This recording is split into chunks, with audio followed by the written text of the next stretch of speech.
आप सभी को जय श्री श्याम। हम मौर्योत्तर काल का अध्ययन कर रहे हैं और मौर्योत्तर काल में कल वाले वीडियो में हमने शुंग वंश और कर्ण वंश का अध्ययन कर लिया है। क्योंकि कल मैंने आपको बताया था मौर्योत्तर काल को भी हम दो पार्टों में पढ़ेंगे, एक तो देशी राज्य और एक है विदेशी राज्य। तो देशी राज्य में तीन मुख्य वंश आएंगे, एक तो शुंग वंश है, एक कर्ण वंश है और एक है आपका सातवाहन वंश। तो शुंग वंश एवं कर्ण वंश का हमने अध्ययन कर लिया है। आज का हमारा चैप्टर होगा सातवाहन वंश। सातवाहन वंश और ये जो चैप्टर है ये थोड़ा सा डिटेल से है, ये दो वीडियो में कंप्लीट होगा। क्योंकि सातवाहन वंश से संबंधित जो सामाजिक जीवन था, धार्मिक जीवन था, आर्थिक जीवन था, कल्चरल सांस्कृतिक जीवन था, उनके बारे में भी हमें अध्ययन करना है। इसीलिए यह वीडियो, यह जो टॉपिक है दो वीडियो में कंप्लीट होगा। तो आइए हम पहले सामान्य जानकारी पे चर्चा करते हैं। सातवाहन वंश से संबंधित सामान्य फैक्ट हैं। उसके बाद इस वंश के कौन कौन से शासक हुए, कौन से शासकों की किस शासक की क्या उपलब्धि है और किस शासक की क्या महत्वपूर्ण भूमिका मानी जाती है, कौन से शासक ने नाव की पतवार वाले सिक्के चलाए, वो अलग अलग जो भी घटनाएं हैं उनका हम डिटेल से अध्ययन करने वाले हैं। तो इसके बाद हम बात करते हैं मौर्योत्तर काल। मौर्योत्तर काल में आपका पहला जो वंश था शुंग वंश, उसके बाद कर्ण वंश, तीसरा जो वंश है उसका नाम है सातवाहन वंश। तो आज हम बात करते हैं सातवाहन वंश। देखिए जैसे अपन यहाँ नोट करते हैं सातवाहन वंश। आज का हमारा चैप्टर होगा सातवाहन वंश। तो दोस्तों सातवाहनों के बारे में कहा जाता है कि ये मूलतः महाराष्ट्र के निवासी थे। ये मूलतः महाराष्ट्र के निवासी थे। शकों द्वारा पराजित कर दिए जाने के पश्चात ये आंध्र प्रदेश में रहने लगे। इसीलिए इन्हें आंध्र भोज के नाम से भी जाना जाता है, आंध्र भृत्य के नाम से भी जाना जाता है, आंध्र जातीय के नाम से भी जाना जाता है। तो ये जो सातवाहन थे, सातवाहन वंश का संस्थापक, जैसे अपन एक एक बिंदु पे चर्चा करते हैं। देखिए सातवाहन वंश, सबसे पहले यदि हम बात करें इस वंश का जो संस्थापक था वो था सिमुक। हम पहले ही चर्चा कर चुके हैं कि सातवाहन वंश का संस्थापक कौन था, सिमुक। इसके पश्चात इनका प्रारंभिक क्षेत्र, सातवाहनों का प्रारंभिक क्षेत्र था उत्तरी महाराष्ट्र। सातवाहन वंश का या सातवाहन शासकों का प्रारंभिक केंद्र क्या था, उत्तरी महाराष्ट्र। लेकिन शकों द्वारा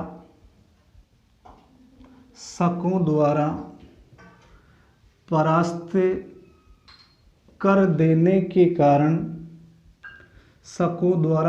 कर देने के कारण ये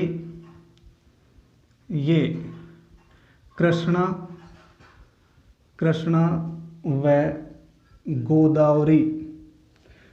व गोदावरी नदियों के मध्य आंध्र प्रदेश में बस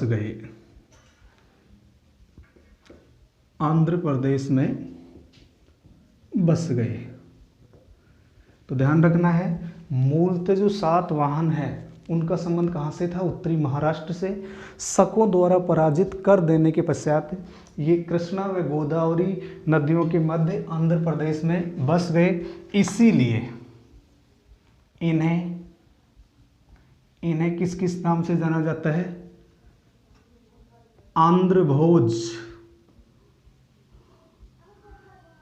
आंध्र जातीय व आंध्र भृत्य, इन नामों से इन्हें जाना जाता है। तो देखिए इसके पश्चात देखिए दोस्तों, तो इनका प्रारंभिक क्षेत्र क्या था, उत्तरी महाराष्ट्र। इन्हें आंध्र भोज, आंध्र जातीय, आंध्र भृत्य कहा गया। शक इनके सबसे बड़े प्रतिद्वंदी थे। शक इनके सबसे बड़े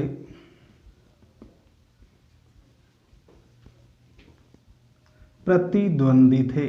ध्यान रखना है, शक वंश के शासक, जैसे हम बात करेंगे, जो गौतमी पुत्र सातकर्णी थे, उन्होंने शक शासक नहपान को पराजित किया था। क्योंकि नासिक के जोगलथंबी नामक स्थान से हमें सिक्के प्राप्त हुए हैं, उनसे हमें जानकारी मिलती है कि इन्होंने शकों को पराजित किया था। इसी प्रकार यदि हम बात करें, इन्होंने या इनकी जो राजकीय भाषा थी, सातवाहनों की जो राजकीय भाषा थी वो थी प्राकृत। ध्यान रखना है, शकों की राजकीय भाषा प्राकृत। तो इस वंश के जो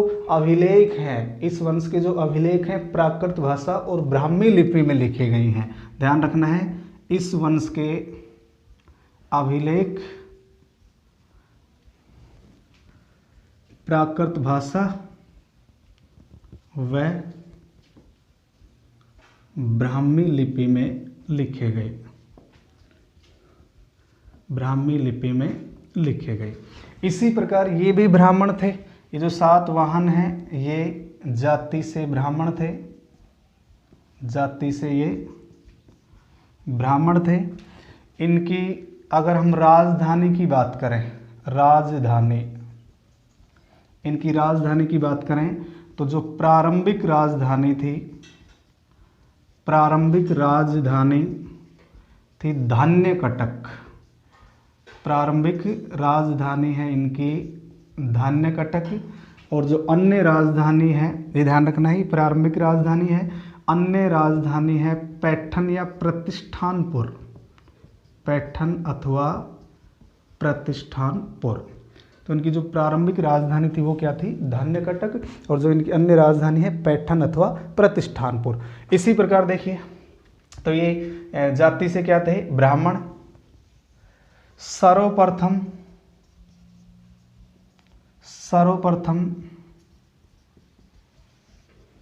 ब्राह्मणों को भूमि दान देने की परंपरा इसी समय शुरू हुई। सर्वप्रथम ब्राह्मणों को भूमि दान में देने की परंपरा इसी समय शुरू हुई। इसी प्रकार यदि हम बात करें, यहाँ का जो समाज था मातृसत्तात्मक था। यहाँ का समाज कैसा है, मातृसत्तात्मक समाज था, मातृसत्तात्मक। लेकिन ध्यान रखना है,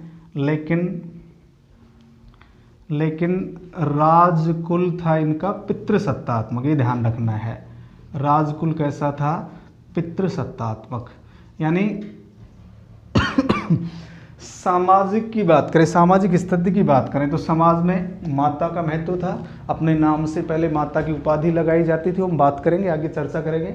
लेकिन राजकुल जो था वो कैसा था, पितृसत्तात्मक। यानी पिता की मृत्यु के पश्चात उसका पुत्र ही उत्तराधिकारी होता था। ध्यान रखना है, नोट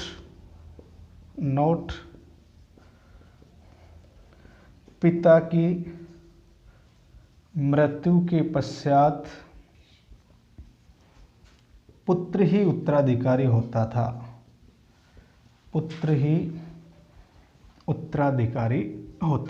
ये ध्यान रखना है।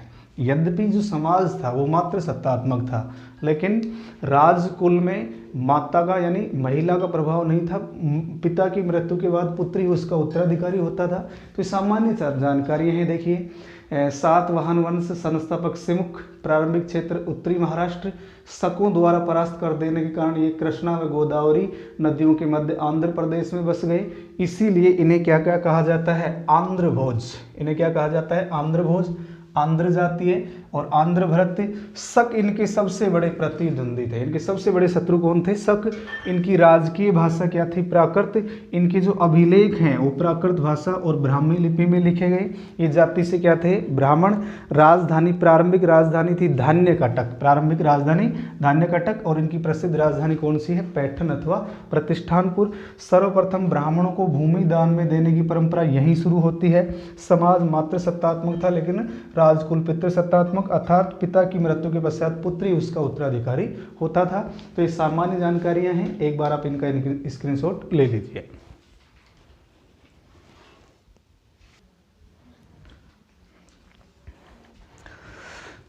इसके पश्चात देखिए दोस्तों, 2-3 बिंदु और हैं सामान्य जानकारी की हम चर्चा कर रहे हैं। एक तो इन्होंने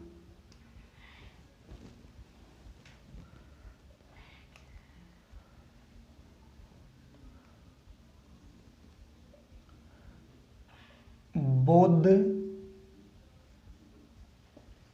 संघ को कर मुक्त ग्राम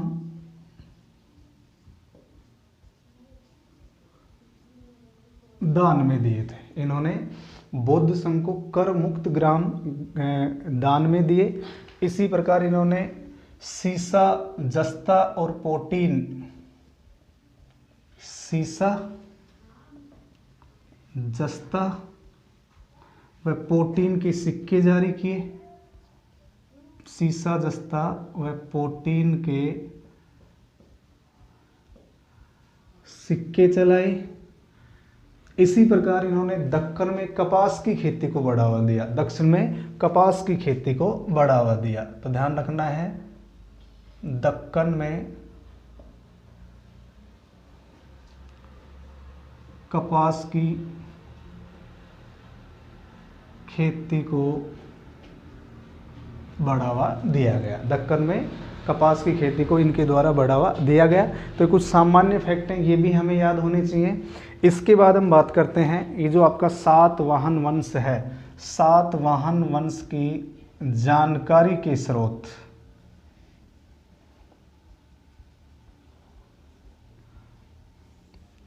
इसके बाद हम बात करते हैं सातवाहन वंश की जानकारी हमें कहाँ कहाँ से मिलती है। जैसे नंबर 1, रानी नागनिका या नैनिका का नानाघाट अभिलेख, नानाघाट अभिलेख। ये बात करेंगे आगे हम डिटेल से कहाँ कहाँ क्या क्या जानकारी मिलती है। इसी प्रकार गौतमी बलसरी की नासिक प्रशस्ति, गौतमी बलसरी की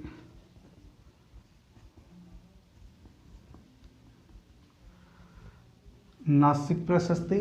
तो रानी नागनिका का नानाघाट अभिलेख, गौतमी बलसरी की नासिक प्रशस्ति। इसी प्रकार वशिष्ठी पुत्र पुलुवामी, वशिष्ठी पुत्र पुलुवामी का कार्ले गुहालेख, कार्ले गुहालेख। इसके बाद आता है प्लिनी का विवरण, प्लिनी का विवरण। आपको पता होगा प्लिनी ने एक पुस्तक लिखी थी नेचुरल हिस्ट्री, प्लिनी की पुस्तक का नाम है नेचुरल हिस्ट्री। और एक आता है आपका पुराण, एक आता है आपका, तो पुराणों के माध्यम से भी हमें जानकारी मिलती है। और पुराणों में मुख्य रूप से आपका जो पुराण आएगा उसका नाम आएगा मत्स्य पुराण। पुराणों में भी मुख्य रूप से वह कौन सा पुराण है जिसमें सातवाहन वंश की जानकारी मिलती है, उसका नाम क्या आएगा, मत्स्य पुराण। तो ये जो सातवाहन वंश है उसकी जानकारी के स्रोत हैं। एक तो ध्यान रखना है, सातवाहन वंश के जो सोने के सिक्के हैं वो उपलब्ध नहीं हो पाए हैं, इसीलिए ध्यान रखना सीसा, जस्ता, पोटीन, सीसा, जस्ता, पोटीन के सिक्के चलवाते हैं, दक्कन में कपास की खेती को बढ़ावा देते हैं। इसी प्रकार बौद्ध संघ को कर मुक्त ग्राम दान में दिए। और सबसे पहले ब्राह्मणों को भूमि अनुदान में देने की परंपरा भी किसके द्वारा शुरू की जाती है, सातवाहन वंश के द्वारा। अब हम बात करते हैं सातवाहन वंश के कौन कौन से शासक हैं, जिन शासकों का हमें उल्लेख मिलता है, और उन शासकों में कौन सा महत्वपूर्ण शासक था, किस शासक की महत्वपूर्ण उपलब्धियां हैं, उनका हम डिटेल से अध्ययन करते हैं। तो सबसे पहले हम बात करते हैं इस वंश के जो शासक हैं वो शासक कौन कौन से हैं। देखिए इस वंश के जो शासक हैं वो कौन कौन से हैं उनको देखिए। जैसे सिमुक, कृष्ण, इसके बाद सातकर्णी प्रथम,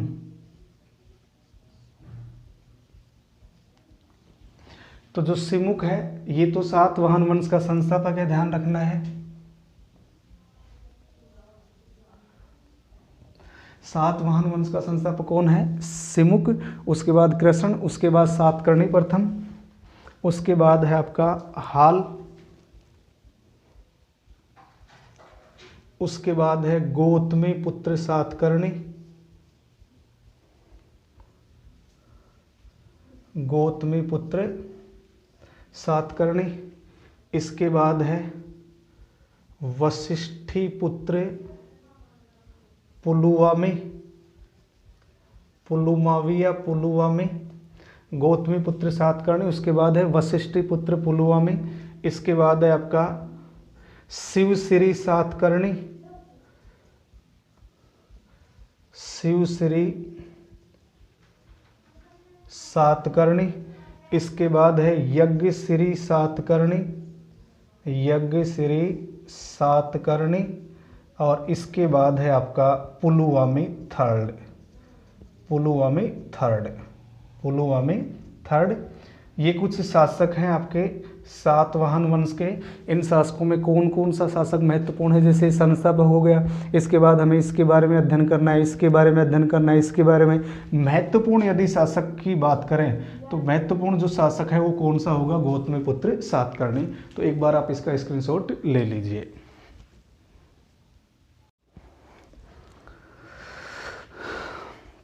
इसके पश्चात देखिए दोस्तों, अब हम यहाँ के जो शासक हैं, इन शासकों की क्या उपलब्धियाँ थी, उनके बारे में हमें क्या क्या जानकारियाँ मिलती हैं, उनका अध्ययन करते हैं। तो हम पहले ही अध्ययन कर चुके हैं कि इस वंश का जो संस्थापक था वो था सिमुक। संस्थापक कौन था? सिमुक।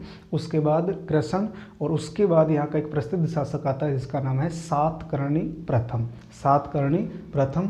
तो आइए हम सबसे पहले सातकर्णी प्रथम के बारे में जो महत्वपूर्ण बातें हैं उनकी जानकारी प्राप्त करते हैं। इनकी उपाधियाँ क्या थी? पश्चिमपति, दक्षिणाधिपति, एंड्रोगोनस, ऐसे कुछ उपाधियां धारण की गई थी। इसी प्रकार इसने चांदी के सिक्के जारी किए थे। 2 अश्वमेघ यज्ञ, एक राजसू यज्ञ का आयोजन किया था।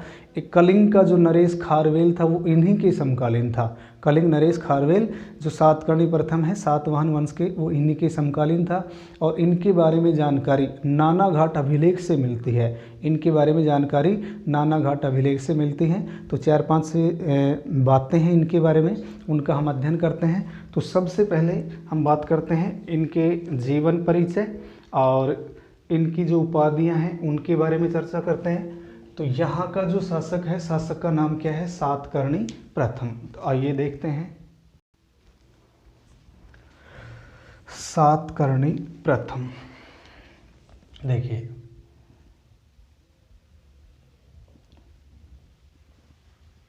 शासक का नाम है सातकर्णी प्रथम। देखिए दोस्तों, एक तो इनके पिता का नाम था कृष्ण। इनसे पहले जो शासक थे, इनके पिता का नाम था कृष्ण। इन्हें सातवाहन वंश का वास्तविक संस्थापक माना जाता है। तो एक तो इन्हें सातवाहन वंश का वास्तविक संस्थापक माना जाता है। इसी प्रकार सातकर्णी की उपाधि धारण करने वाला इस सातवाहन वंश का पहला शासक था। ध्यान रखना है, सातकर्णी की उपाधि धारण करने वाला सातकर्णी की उपाधि धारण करने वाला सातवाहन वंश का पहला शासक था। सातवाहन वंश का प्रथम शासक था। तो इनके पिता का नाम था कृष्ण, पिता का नाम कृष्ण था, सातवाहन वंश का वास्तविक संस्थापक था और 7 करने की उपाधि धारण करने वाला सातवाहन वंश का पहला शासक था। इनके बारे में जो जानकारी है, रानी नागनिका के नानाघाट अभिलेख से मिलती है। ये अमीय वंश की थी, ध्यान रखना है। ये जो नागनिका थी ये कौन से वंश की थी? अमीय वंश की, अमीय वंश से संबंधित थी। इसी प्रकार इन्होंने चांदी के सिक्के भी जारी किए थे। चांदी के सिक्के जारी किए। इन्होंने 2 अश्वमेध 1 राजसू यज्ञ का आयोजन करवाया था। 2 अश्वमेध व 1 राजसू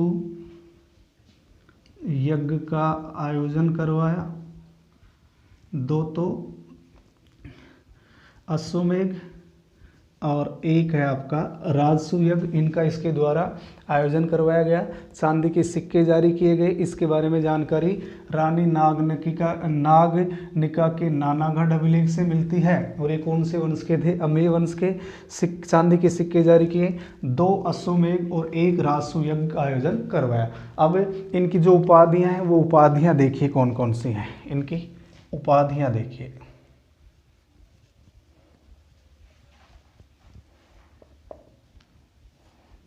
सातकर्णी प्रथम है। इनकी उपाधियां देखिए कौन कौन सी उपाधियां हैं। एक तो दक्षिणाधिपति,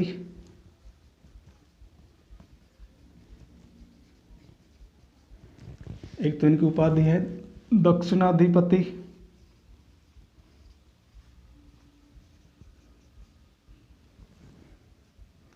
एक इनकी उपाधि है पश्चिमपति। दक्षिणाधिपति, पश्चिमपति, अप्रतिहंत चक्र, अप्रतिहंत चक्र, अप्रतिहंत चक्र। और एक है एंडर सारगोनस, एंडर सारगोनस। ये जो एंडर सारगोनस की उपाधि है ये पेरिप्लस ऑफ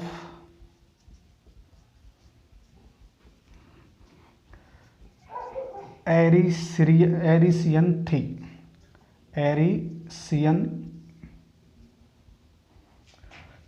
सी, एरिथ्रियन सी, थोड़ा सॉरी, एरिथ्रियन सी, एरिथ्रियन सी। ये रचना एक अज्ञात नाविक के द्वारा लिखी गई थी जिसका संबंध लाल सागर से माना जाता है। पेरिप्लस ऑफ एरिथ्रियन सी, ये लाल सागर से संबंधित इसका संबंध माना जाता है। और इसके लेखक क्या हैं? अज्ञात हैं। लेखक अज्ञात हैं। तो ये इनकी कुछ उपाधियां हैं। दक्षिणाधिपति, पश्चिमपति, अप्रतिहंत चक्र, एंडर सारगोनस, एंडर सारगोनस। और ये उपाधि हमें किस में मिलती है? पेरिप्लस ऑफ एरिसियन थी। इसकी जो राजधानी है वो थी पैठन अथवा प्रतिष्ठान। इसकी राजधानी पैठन अथवा प्रतिष्ठान, ध्यान रखना है। और जो कलिंग नरेश खारवेल थे ये इन्हीं की समकालीन थे। ध्यान, एक लाइन और नोट करते हैं। कलिंग नरेश खारवेल, कलिंग नरेश खारवेल इनके समकालीन थे। कलिंग नरेश खारवेल इनके समकालीन थे। कुछ बिंदु हैं, आप इनको देख लीजिए। तो सातकर्णी प्रथम ये सातवाहन वंश का वास्तविक संस्थापक माना जाता है। इनके पिता का नाम कृष्ण था। सातकर्णी की उपाधि धारण करने वाला पहला सातवाहन शासक था। इसके बारे में जानकारी रानी नागनिका की नानाघाट अभिलेख से मिलती है। ये जो नागनिका थी अमीय वंश की थी। इसके पश्चात इन्होंने चांदी के सिक्के जारी किए। 2 अश्वमेध व 1 राजसु यज्ञ का आयोजन करवाया गया। इनकी उपाधियां दक्षिणाधिपति, पश्चिमपति, अप्रतिहंत चक्र, एंडर सारगोनस। ये उपाधि कहाँ मिलती है? पेरिप्लस ऑफ एरिसियन थी, एक रचना है, इसमें जानकारी मिलती है। इनकी राजधानी पैठण अथवा प्रतिष्ठान और कलिंग नरेश खारवेल इनके ही समकालीन थे। तो ये हो गए आपके सातकर्णी प्रथम। कुछ सामान्य बातें हैं, 1-2 बार आप रिवाइज करेंगे, ये आपको क्लियर हो जाएंगी। तो एक बार आप इसका स्क्रीनशॉट ले लीजिए।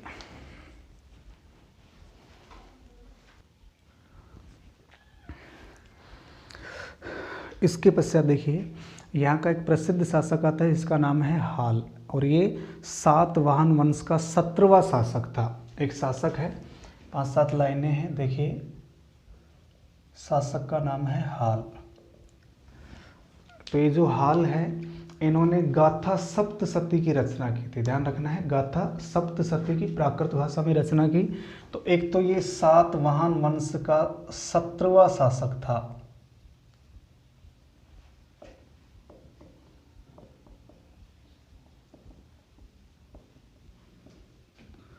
सातवाहन वंश का 17वां शासक था, और इन्होंने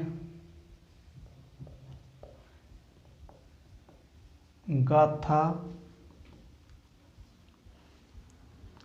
सप्तशती की रचना की।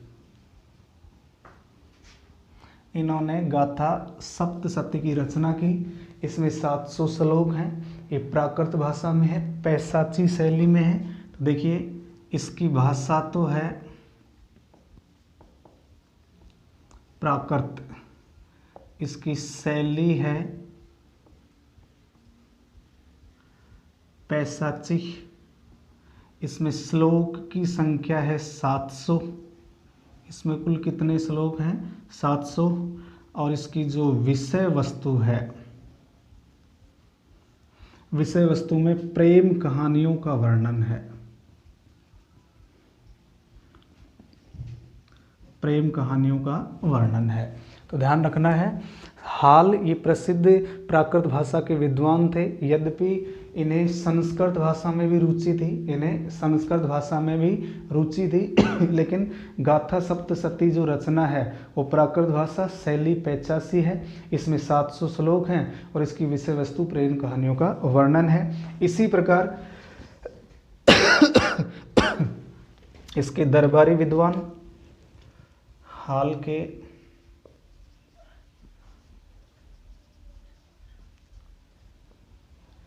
दरबारी विद्वान, जिसमें एक का नाम है सरवर्मन।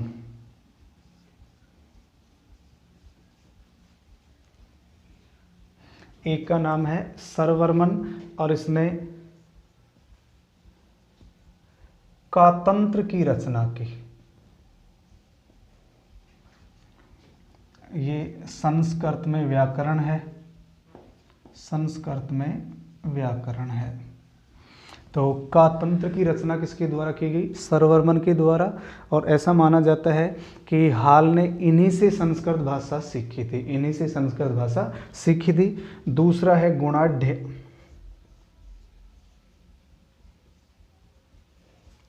दूसरा जो विद्वान है वो है गुणाढ़, और इन्होंने रचना की थी व्रत कथा की। इन्होंने किसकी रचना की? व्रत कथा की रचना की। तो खुद ने गाथा सप्तशती की रचना की, दरबारी विद्वान सरवर्मन ने कातंत्र की रचना की, और गुणाढ़ के द्वारा किसकी रचना की गई? व्रत कथा की रचना की गई थी, रचना की गई। इसी प्रकार इसके सेनापति थे विजयालय। इसके सेनापति थे विजयालय ने श्रीलंका पर अधिकार किया था। श्रीलंका पर इसके सेनापति विजयालय के द्वारा अधिकार किया गया था, और इसने श्रीलंका की राजकुमारी लीलावती या मलयवती से विवाह किया। हाल ने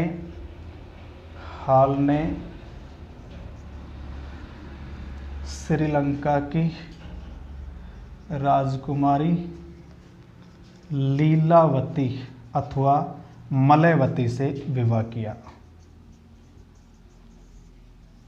मलयवती से विवाह किया। और ये जो मलयवती थी ये भी संस्कृत की विद्वान थी। संस्कृत भाषा में इसकी रुचि थी। संस्कृत भाषा में इसकी रुचि थी। तो दोबारा देखिए एक बार, हम शासक पढ़ रहे हैं होल। ये सातवाहन वंश का 17वां शासक था। ये मोस्ट इम्पोर्टेंट क्वेश्चन है, ध्यान रखना है, कई बार एग्जाम में पूछा जा चुका है। गाथा सप्तशती की रचना किसके द्वारा की गई थी? होल के द्वारा। हाल जो आपके सातवाहन वंश का है। भाषा प्राकृत, शैली पैशाची, श्लोक 700। इसकी विषय वस्तु प्रेम कहानियों का वर्णन। इनके दरबारी विद्वान सरवर्मन जिसने कातंत्र की रचना की, संस्कृत में व्याकरण है। गुणाढ़ ने क्या लिखा? व्रत कथा। इसका सेनापति था विजयालय, इसने श्रीलंका पर अधिकार किया। और हाल ने श्रीलंका की राजकुमारी जो संस्कृत में निपुण थी, संस्कृत भाषा में उनकी रुचि थी, और उसका नाम था लीलावती या मलयवती, जिसके साथ विवाह किया गया। इसके बाद दोस्तों सातवाहन का सबसे प्रसिद्ध प्रतापी शासक आएगा, जिसका नाम आएगा गौतमीपुत्र सातकर्णी, जिसने नहपान को पराजित किया था, जिसका संबंध शक वंश से था। शक वंश के नहपान को पराजित किया था। तो आइए इसके बाद हम बात करते हैं गौतमीपुत्र सातकर्णी। तो गौतमीपुत्र सातकर्णी की अनेक उपाधियां मिलती हैं। इस वंश का सबसे प्रतापी और प्रसिद्ध शासक माना जाता है गौतमीपुत्र सातकर्णी। तो एक बार आप इसका स्क्रीनशॉट ले लीजिए।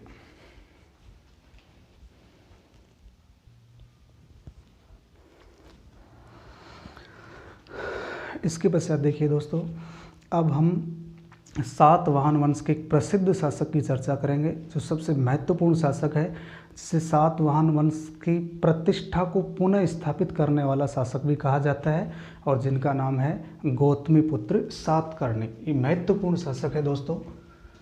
देखिए गौतमीपुत्र सातकर्णी,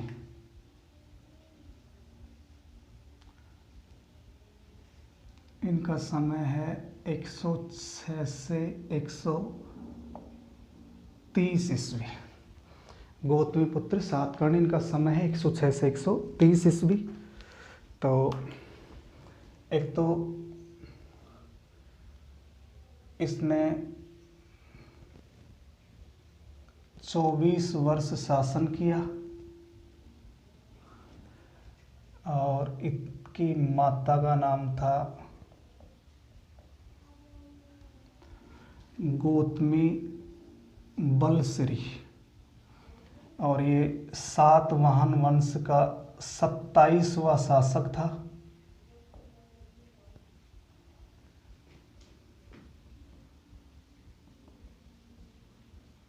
ध्यान रखना है, सातवाहन वंश का ये 27वां शासक था। इसी प्रकार इनके बारे में जो जानकारी है नासिक लेख से मिलती है, जो गौतमी बलश्री का नासिक लेख है। इसी नासिक लेख से जानकारी मिलती है कि इसके वाहनों ने 3 समुद्रों का जल पिया था। ध्यान रखना है, इसी में हमें क्या जानकारी मिलती है, इसके वाहनों ने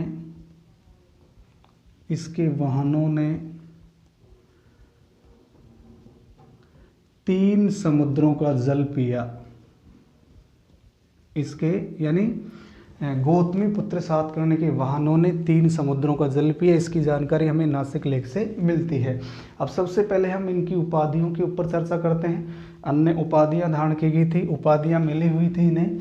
उसके बाद हम बात करेंगे इनके द्वारा नहपान को पराजित किया जाएगा, और नासिक के समीप जोगल थंबी नामक स्थान से जो सिक्के मिलेंगे उस पर एक तरफ गौतमीपुत्र सातकर्णी का वर्णन है और दूसरी तरफ नहपान का चित्र है। तो सबसे पहले हम बात करते हैं इनकी उपाधियां। एक लाइन और नोट कर लेते हैं, जैसे इस वंश का सबसे प्रसिद्ध और शक्तिशाली शासक था। प्रसिद्ध एवं शक्तिशाली शासक था। शक्तिशाली शासक था। कौन से वंश का? सातवाहन वंश का। अब हम इनकी जो उपाधियां हैं उन उपाधियों पे चर्चा करते हैं। कौन कौन सी उपाधियां हैं देखिए।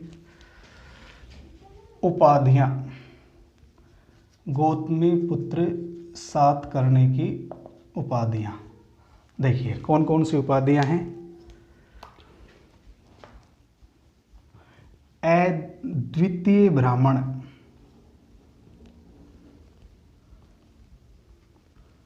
अद्वितीय ब्राह्मण,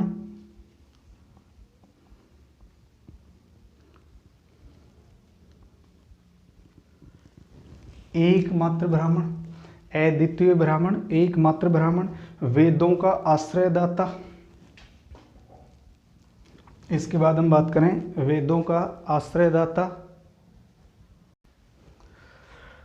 देखिए दोस्तों, इसके बाद अद्वितीय ब्राह्मण, एकमात्र ब्राह्मण, वेदों का आश्रयदाता, वेदों का आश्रयदाता, चतुर्वर्ण व्यवस्था का संरक्षक, चतुर्वर्ण व्यवस्था का संरक्षक। इसके बाद है वेणकटक स्वामी, वेणकटक स्वामी, चतुर्वर्ण व्यवस्था का संरक्षक, एकमात्र ब्राह्मण, परशुराम सा शक्तिशाली ब्राह्मण, परशुराम सा शक्तिशाली ब्राह्मण, परशुराम सा शक्तिशाली ब्राह्मण। इसी प्रकार नंबर 7 त्रिसमुद्र, त्रिसमुद्र तोय पिताहन, त्रिसमुद्र तोय पिताहन, त्रिसमुद्र तोय पितावहन,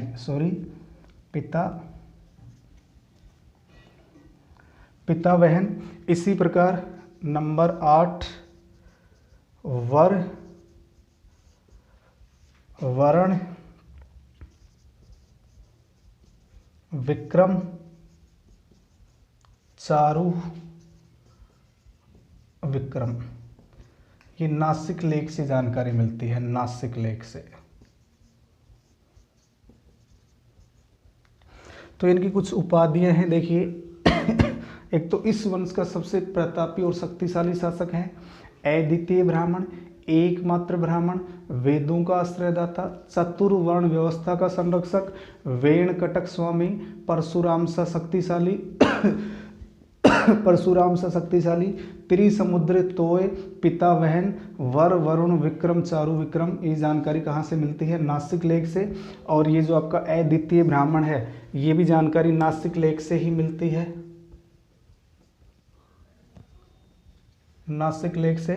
इसी प्रकार एक इनकी उपाधि है राम कृष्ण भीम अथवा अर्जुन का अवतार, अर्जुन का अवतार। तो दोस्तों 24 वर्ष इन्होंने शासन किया। माता गौतमी वल्लरी सातवाहन वंश का 27वां शासक था, सातवाहन वंश का 27वां। इनके बारे में जानकारी नासिक लेख, और नासिक लेख में ही जानकारी मिलती है कि इसके वाहनों ने 3 समुद्रों का जल पिया था, इसके वाहनों ने 3 समुद्रों का जल पिया।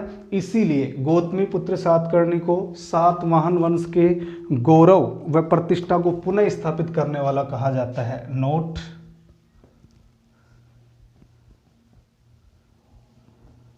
गौतमी पुत्र सातकर्णी को सातवाहन वंश की प्रतिष्ठा को पुनः स्थापित करने वाला शासक कहा जाता है, शासक कहा जाता है। तो ये थी गौतमीपुत्र सातकर्णी के बारे में सामान्य जानकारी। इनकी उपाधियां कौन कौन सी हैं हमें ये भी याद रखनी है। इसके बाद इन्होंने शक शासक नहपान को पराजित किया था। जो सिक्के मिलते हैं उनके माध्यम से हमें जानकारी मिलती है। तो गौतमीपुत्र सातकर्णी से संबंधित ये जानकारियाँ थी, इसके बारे में हम आगे अध्ययन करते हैं। एक बार आप इसका स्क्रीनशॉट ले लीजिए।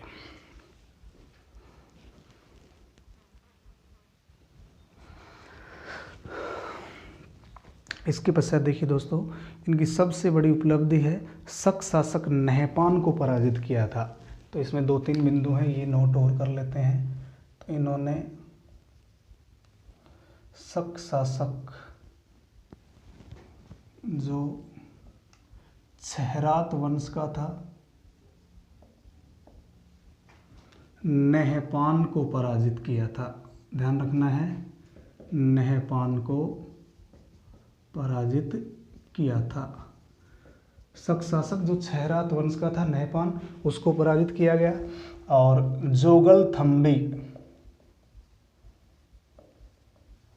जोगलथम्बी नासिक में है। जोगलथम्बी से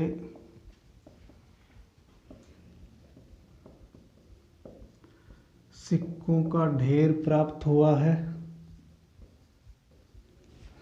और इन सिक्कों पर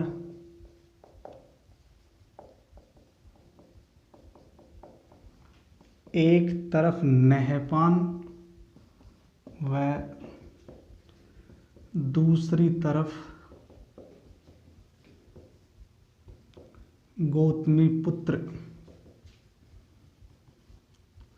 सातकर्णी की जानकारी मिलती है। तो ऐसा उल्लेख मिलता है कि ये सिक्के नहपान के रहे होंगे और उसे पराजित करने के पश्चात गौतमीपुत्र सातकर्णी ने इसके ऊपर अपना नाम अंकित करवाया था। तो ध्यान रखना है, इस यहाँ जोगलथम्बी नासिक से सिक्के मिले हैं, ये नहपान के सिक्के हैं, इनके ऊपर गौतमीपुत्र सातकर्णी का उल्लेख भी मिलता है। इसी प्रकार गौतमीपुत्र सातकर्णी ने नासिक के निकट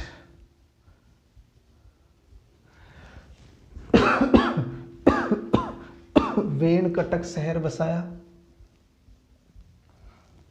वेणकटक शहर बसाया।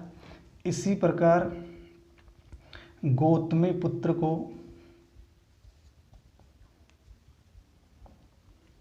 एक तो शकों को हराने वाला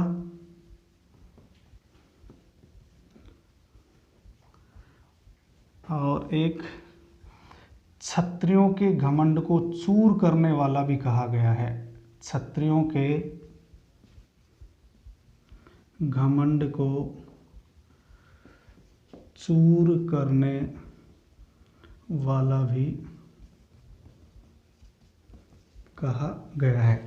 इनकी साम्राज्य का विस्तार उत्तर में मालवा से दक्षिण में कर्नाटक तक था। इनके साम्राज्य का विस्तार उत्तर में मालवा से लेकर दक्षिण में कर्नाटक तक था। उत्तर में मालवा से लेकर दक्षिण में कर्नाटक तक था। इसी प्रकार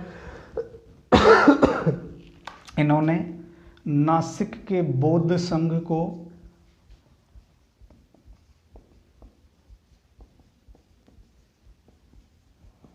एक गांव दान में दिया था। ध्यान रखना है, एक गांव दान में दिया था। अजकाल किए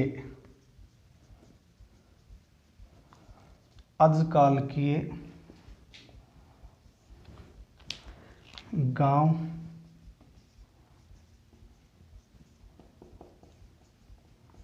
दान में दिया था। और इसके पश्चात कार्ले के बौद्ध संघ को नासिक का जो बौद्ध संघ उसको तो अजकाल किए गांव, और कार्ले का जो बौद्ध संघ था उसे करजक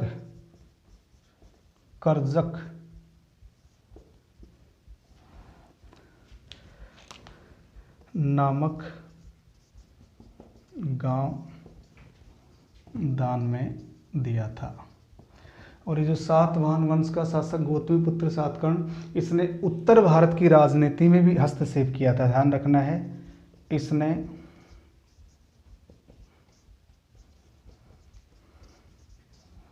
उत्तर भारत की राजनीति में भी हस्तक्षेप किया था, क्योंकि हमने चर्चा की कि इनका जो केंद्र था वो आंध्र प्रदेश था, और हमने भी बात की इनका जो साम्राज्य विस्तार है उत्तर में मालवा से लेकर दक्षिण में कर्नाटक तक था। तो शक शासक छैरात वंश का था। नहपान इसको पराजित किया। जोगलथम्बी नासिक से सिक्कों का ढेर मिला है, और इन सिक्कों पर एक तरफ नहपान और दूसरी तरफ किसका वर्णन है, गौतमीपुत्र सातकर्णी का। इसने नासिक के निकट वेणकटक शहर बसाया। गौतमीपुत्र को शकों को हराने वाला और क्षत्रियों के घमंड को चूर करने वाला भी कहा जाता है। इसका साम्राज्य विस्तार उत्तर में मालवा से दक्षिण में कर्नाटक तक था। नासिक बौद्ध संघ को अजकाल के गांव और कारले के बौद्ध संघ को करजक नामक गांव दिया। ये पहला दक्षिण का पहला शासक माना जाता है जिसने उत्तर भारत की राजनीति में हस्तक्षेप किया था। तो दोस्तों ये थे आपके गौतमीपुत्र सातकर्णी। तो हम सातवाहन वंश का अध्ययन कर रहे हैं, और सातवाहन वंश में हमने सातकर्णी प्रथम हाल और आपके गौतमीपुत्र सातकर्णी का अध्ययन किया है। इससे पहले सातवाहन वंश की जानकारी के कुछ स्रोत थे, उनके बारे में अध्ययन किया। इससे पूर्व जो सातवाहन वंश है उस वंश से जुड़ी हुई कुछ महत्वपूर्ण बातें थी, उनका अध्ययन किया गया है। तो ये जो वंश है, ये सातवाहन वंश एक वीडियो में कंप्लीट नहीं हो पाएगा, क्योंकि अभी हमें अन्य शासकों के बारे में भी जानना है, और सातवाहन वंश का समाज कैसा था, आर्थिक, सामाजिक, धार्मिक जो भी स्थिति है, सांस्कृतिक जीवन कैसा था, उनके बारे में भी अध्ययन करना है। इसीलिए इस टॉपिक को हम दूसरे वीडियो में समाप्त करेंगे। तो आज की वीडियो में इतना ही। जय हिंद, जय भारत।